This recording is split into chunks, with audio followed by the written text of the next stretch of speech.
Why don't we prepare ourselves for that possible situation, in your opinion?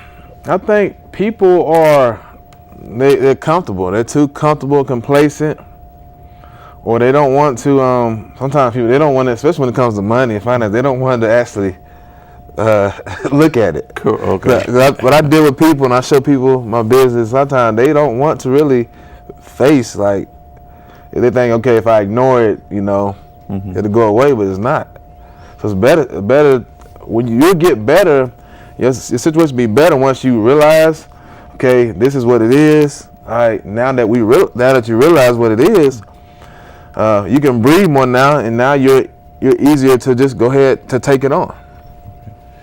Why is it so important with that credit report that we pay attention to that? Credit's big because unless you just have just millions of cash to pay for everything, correct, you need credit because by having good credit, like I say, you're able to leverage other people's money. Okay. All right. So when your credit is bad, okay, then you end up spending more money. Mm-hmm. All right. Like I tell people, I'm like, it costs more money to be poor. Correct. You have to. You pay less interest rates when you have good credit. So, say you're going to finance a car or a house, and instead of paying the maximum amount for that, but a lot of times most people when you go to finance something, you might end up say a house. Say you get a 30-year fix on a house. So, by paying on that for a whole 30 years, a lot of times you paying for that house, 3 times over. Correct. Okay, by having maybe a better interest rate or getting the extra cash, paying off early, then that allow you to not pay so much, so you keep more of your money. Do you feel like people that have bad credit, they're being taken advantage of by society? Oh yeah, I think so. I mean, but like I say, it's not hitting. It's not hitting anymore. So we know we got to do what it takes to fix our situation. In your opinion, when should somebody actually stop and say, okay, I should start saving money, I should start looking at my credit, I should start doing the things that I'm doing to change? At what point do you think we should start doing that? I think it should start early. If children or young adults in their 20s, before they go out, before they get a lot of bills that a lot of the older folks have, like they should start then when you're in a position where you can actually save more before you go out there and have kids, possibly before you go out and get a mortgage and getting these different payments. Go ahead and start now. That's where it's easier then.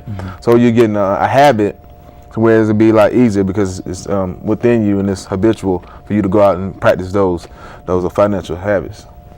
Why is it important to pay bills on time? Well, it affects your credit. Yeah. What's up? A lot of it affects your credit. Okay, like I say, they look at you like, okay, he's not paying on time, then they're gonna charge you more. Yeah. I know you're on YouTube and all that. What do you like most about the episodes that you have on YouTube? What I like most, I like just delivering the message. I mean, that's bottom line. Delivering the message that people need to hear. Now, I'm all about people being helped, being enlightened, inspired, being delivered, being free. I want people to be free, like my shirt says. Okay. Get free. It's actually a shirt. I actually created this shirt. You did? I did. I came up with this shirt maybe almost 2 years ago. I had the idea. It's in my spirit. Like my business is dealing with financial education, trying to get people free financially. And a lot of times after my messages, I say, get free, folks. A lot of times I say that. That's kind of my signature. And I'm like, wow, get free. And like, I need to make a shirt. Correct. And people need to see this message. And not only talking about financially, but a lot of people are in bondage in more ways than one.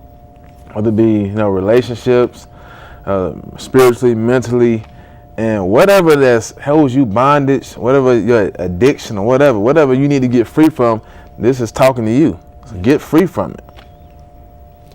How does it make you feel to be free from some of the things that probably was affecting you in the past? It's like you say, you feel free, you light. It's a good feeling, isn't it? Right. You know, and as we travel through this thing called life, you know, you're gonna face those challenges, you know, and you never know what tomorrow may bring, but Right. you know that, you know, it's how you handle it, those situations. Right. You know. And another thing I want to mention, like, is why people should have business. Why it's important to have a business ownership, to own something. So this is one of my testimonies from the business, and it's about 3 years ago, I got sick out the blue. Okay. And I didn't know what happened. I know I just wasn't feeling well for a few days, and then I finally went into the doctor or the emergency room, and the nurses, they did my blood work, and they said, Mr. Singleton, your platelet count's at 7,000. Okay. And like, wow. So I don't know if you're familiar with how many platelets. Yes, sir. They say you should have like a minimum of like 150,000 platelets. Okay. So I'm at 7,000. Like, they like, how am I functioning? How am I walking around? And they diagnosed me with a blood disorder called TTP. And basically, I said my antibodies were attacking my red blood cells and causing my platelet counts to drop. So I was in the hospital 14 days, but within those 14 days, this is why having a business is important, okay? The business paid me while I'm in the hospital bed sick, so not from my job. So I was away from my job. Correct.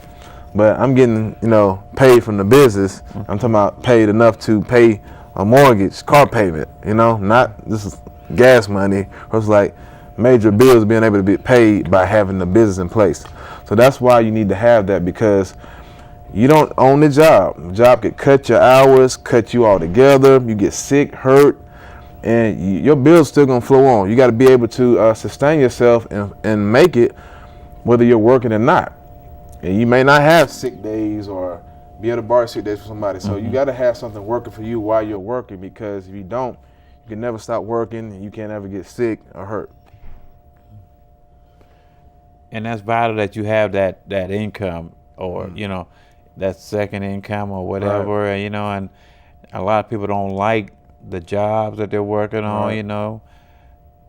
Try to work your way out. Try to enjoy life. Right. Wake up and try to do something that you like doing. Right. Because sometimes you want to go to that job and you just don't feel like going, but Right. the opportunities, you don't have, your options are limited. Right.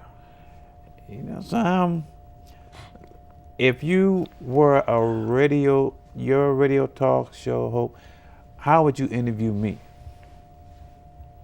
What would some of the things that you would interview as far as questions you would ask me and being in?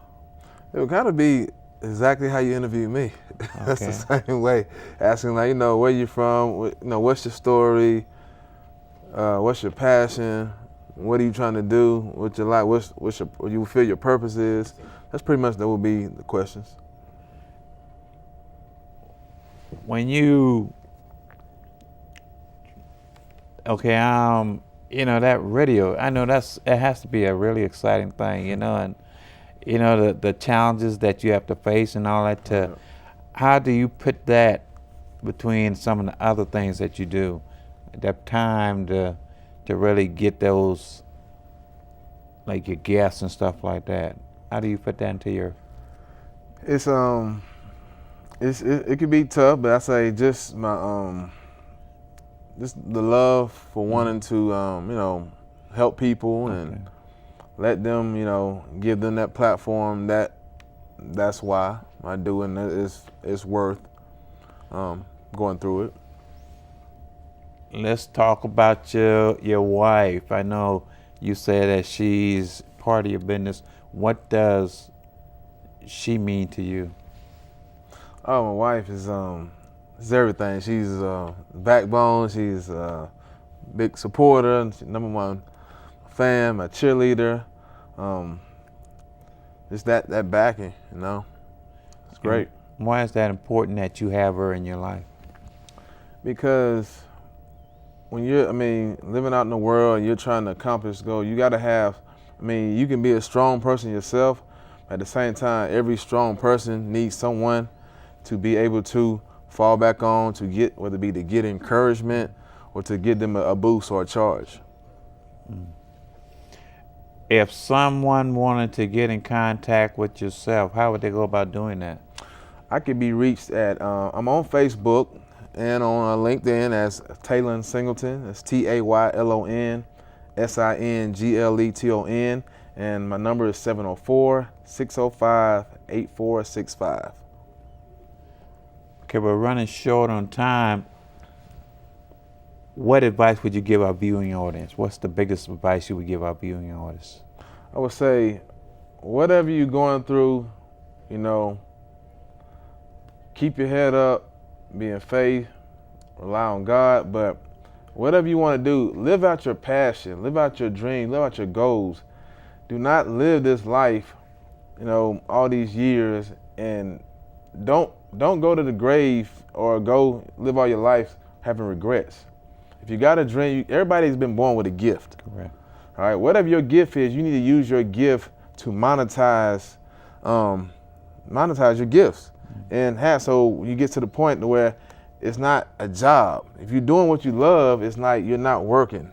It's like it's easy to get up in the mornings. Correct. So find your path, whatever your passion is, do it. Mr. Singleton, thank you for coming on the show, and I look forward to listening to your radio show, and hopefully you come back and talk to the audience some more about some of the financial things. I appreciate you having me. I appreciate this. No problem, sir. All right. Ladies and gentlemen, thank you for watching the show, and you be encouraged. Thank you.